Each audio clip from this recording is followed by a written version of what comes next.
అందులో భాగంగానే ఛత్తీస్గఢ్ ఒప్పందం. మన రాష్ట్రంలో విద్యుత్ ఉత్పత్తి సరిపోవడం లేదు, అత్యవసరంగా మన అవసరాలు తీర్చాల్సిన అవసరం ఉన్నది. కాబట్టి ఏ టెండర్లు లేకుండానే డైరెక్ట్గా మేము ఆ ఛత్తీస్గఢ్ ప్రభుత్వానికి సంబంధించిన ప్రభుత్వ సంస్థతో తెలంగాణ రాష్ట్ర ప్రభుత్వం డిస్కామ్లు ఒప్పందం చేసుకుంటున్నాయని ఆ రోజు ఇదే సభలో ఈ ఒప్పందాలతో వేల కోట్ల రూపాయల భారం పడబోతుంది, ఈ భారాన్ని తెలంగాణ ప్రజలు భరించలేని పరిస్థితికి దారితీస్తుంది, ఈఆర్సీ ముందల మేము ఫిర్యాదులు చేయడమే కాకుండా మా వాదనలు వినిపించినాం. ఈ సభలో ఆనాటి ముఖ్యమంత్రి చంద్రశేఖరరావు గారికి మేము చెప్పే ప్రయత్నం చేస్తే మార్షల్స్ను పెట్టి మమ్మల్ని బయటికి గెంటేసి ఆ రోజు ఛత్తీస్గఢ్తోని తెలంగాణ రాష్ట్ర ప్రభుత్వం ఒప్పందం చేసుకుంది.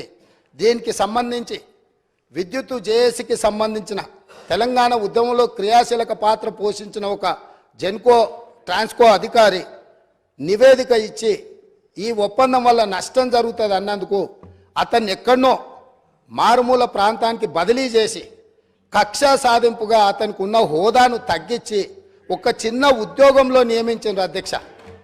వారిక్కడ సభ్యుడు కాదు కాబట్టి వారి పేరు తీసుకుంటలేను.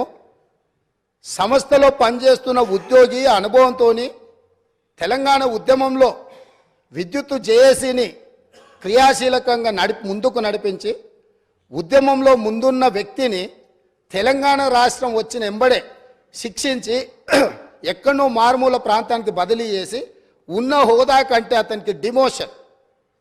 తెలంగాణ ఉద్యమంలో పాల్గొన్న వాళ్ళు తెలంగాణ రాష్ట్ర సాధనలో క్రియాశీలక పాత్ర పోషించిన వాళ్ళను మనం సమర్థించి అవసరమైతే ప్రమోషన్ ఇవ్వాలి.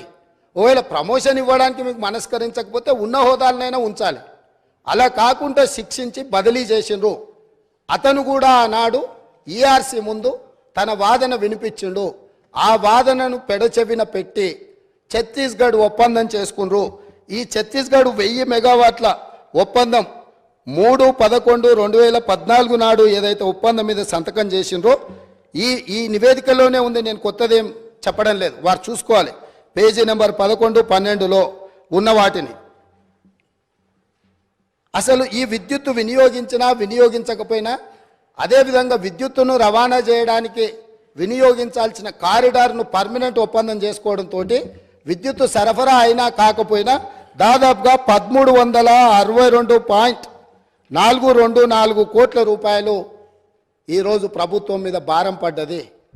ఆ విద్యుత్తు కొనుగోళ్లలో ఆనాడు కేంద్ర ప్రభుత్వము మనకు తక్కువ ధరకు విద్యుత్ ఇవ్వడానికి సిద్ధంగా ఉన్నా పెడచెవిన పెట్టి మీరు మీ ఆలోచనతో మీ అవగాహనతో మీకు ఎలాంటి ఉద్దేశాలు ఉన్నాయో నాకు తెలియదు, ఆ ఉద్దేశాలు ఈరోజు విచారణతో బయటికి రావాలి.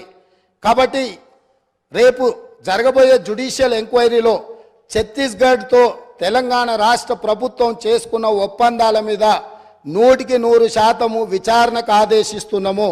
ఈ ఛత్తీస్గఢ్ 1000 మెగావాట్ల విద్యుత్తులో జరిగిన కుంభకోణము, నిర్లక్ష్యము, ఈరోజు ఛత్తీస్గఢ్లో ఏవైతే కేసులు నడుస్తున్నాయో ఈరోజు వాళ్ళు ఫిక్స్డ్ కాస్ట్ వేరియేషన్ కాస్ట్ని లెక్కలేసి వాళ్ళు ఏ అదనంగా అడుగుతున్నారో ఏ పరిస్థితులు ఉన్నాయో అక్కడ ఛత్తీస్గఢ్ ఈఆర్సీ ముందలో జరుగుతున్న కేసులు ఏమున్నాయో వీటన్నిటిని పూర్తి స్థాయిలో విచారణ చేయడం ద్వారా మొత్తం వాస్తవాలను బయటకు తీయాల్సిన అవసరం ఉంది.